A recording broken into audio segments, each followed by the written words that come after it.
नमस्कार दोस्तों, हमारे ज्ञान सागर चैनल में आपका स्वागत है। आज हम दोस्तों बात करेंगे भगवान श्री राम और बजरंगबली हनुमान के बीच में युद्ध हुआ था उस प्रसंग के बारे में।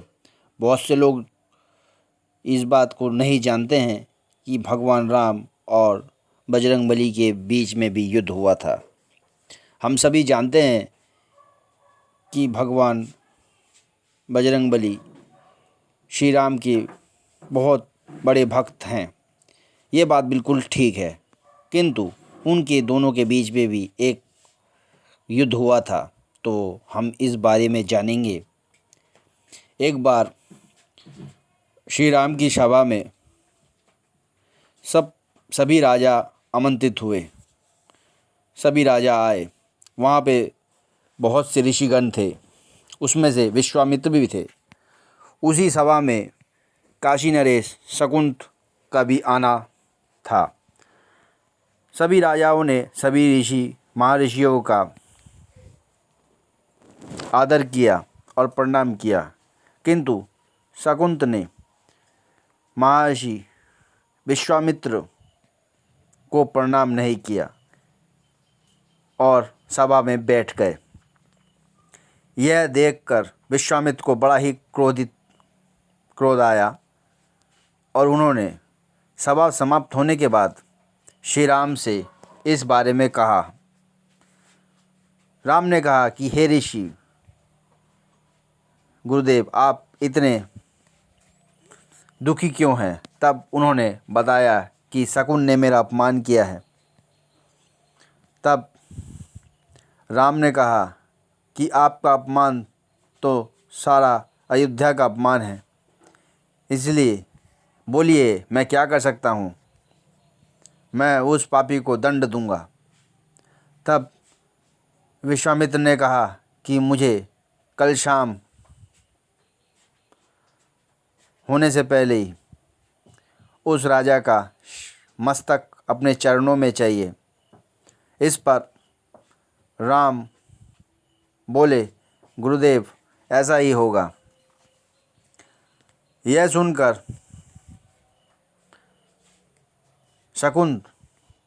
जब शकुन ने सुना कि ये राम ने मुझे मारने का प्रण किया है, तब वह इधर उधर भटकने लगा।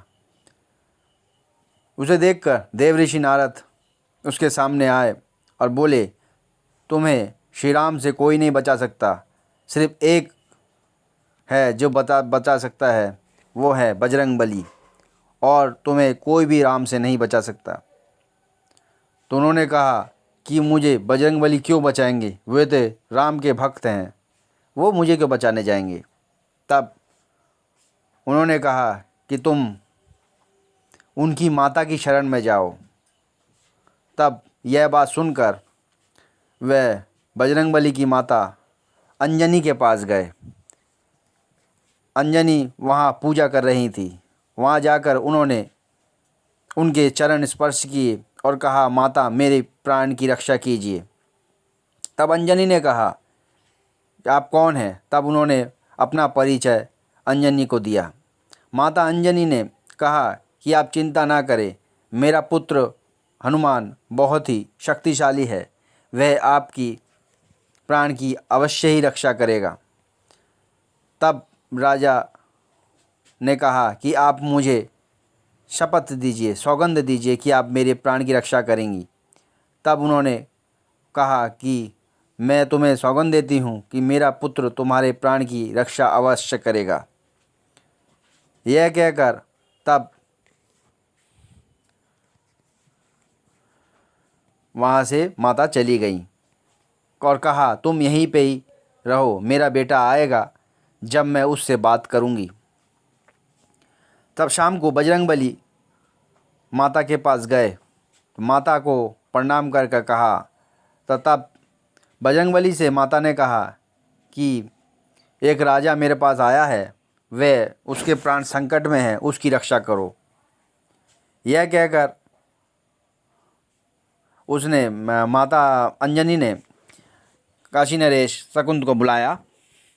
तब बजरंगबली ने कहा, बताओ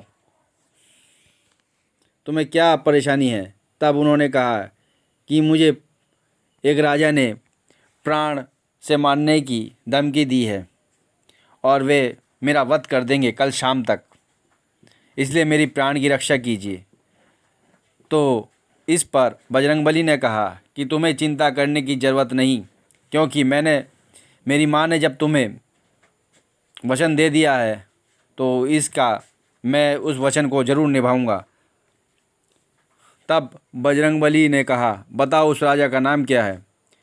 तब उन्होंने कहा कि आप भी मुझे वचन दीजिए कि मेरी रक्षा करेंगे। यह कहकर उन्होंने कहा कि ठीक है, मैं भी वचन देता हूँ, मेरी माँ ने तो वचन दे ही दिया है। तब उन्होंने कहा कि श्री राम। श्री राम सुनने के बाद माता अंजनी और हनुमान जी बड़े ही सन्न रह गए इस पर।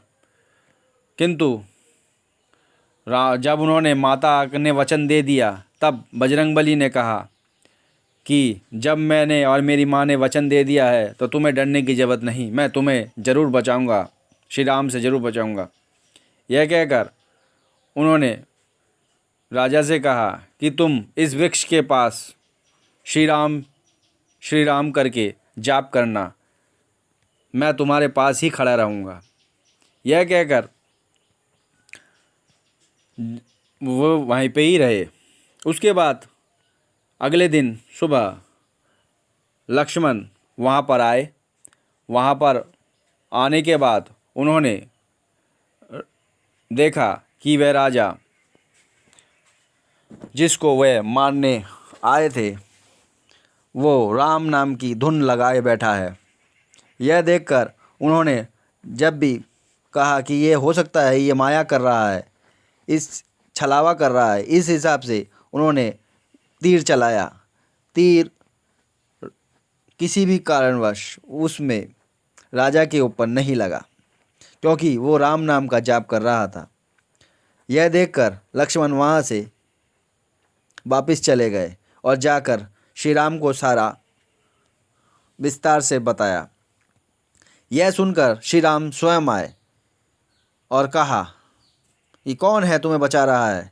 यह देखकर हनुमान जी भी आए। हनुमान जी ने कहा, प्रभु इसको जीवन दान दीजिए। तब उसने कहा, नहीं, मैंने महर्षि विश्वामित्र को वचन दिया है कि मैं आज शाम तक इसका शीश उनके चरणों में डाल दूंगा। यह कहकर भगवान श्री राम ने उन पर शक्तिबाण चलाया। शक्तिबाण चलाने पर शक्तिबाण का कोई काम नहीं हुआ, क्योंकि जब राजा श्री राम करके, क्योंकि हनुमान जी ने उन्हें बता दिया था कि तुम इस मंत्र का जाप करो, यह कहकर हनुमान जी उसके पास खड़े रहे और वो श्री राम करता रहा। शक्तिबाण भी वहाँ पर एक तरह से निस्तेज हो गया। यह देखकर राम को बड़ा ही अचंभा हुआ।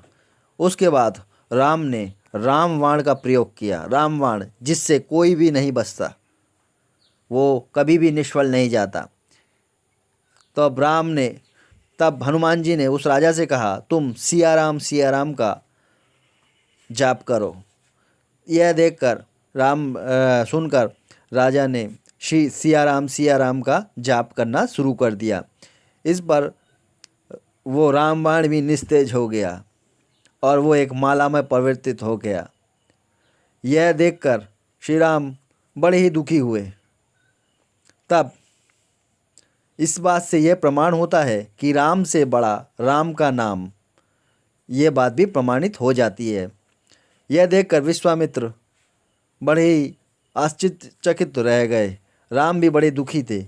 नारद मुनि ने आकर चुपचाप से राजा शकुन को कहा कि तुम इसी वक्त धर्म संकट से इन दोनों को बचाओ, नहीं तो विश्व का नाश हो जाएगा।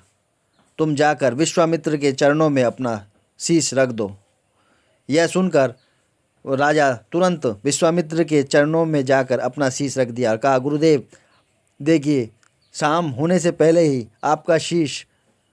मेरा शीश आपके चरणों में है, कृपया मुझे क्षमा करें। तब विश्वामित्र ने राजा को क्षमा कर दिया। इस तरह से धर्म संकट का अंत हुआ। इस तरह से राम और हनुमान के बीच ये छोटा सा युद्ध हुआ था, किंतु बड़ा ही भीषण, और इससे यह सिद्ध हो जाता है कि राम से बड़ा राम का नाम होता है। भगवान श्री राम की जय हो, बजरंगबली की जय हो। आप हमारे इस चैनल पे को सब्सक्राइब कीजिए, लाइक कीजिए और नोटिफिकेशन बेल को ऑन कर दीजिए, जिससे मेरी आने वाली वीडियो सबसे पहले आपके पास आ सके। धन्यवाद।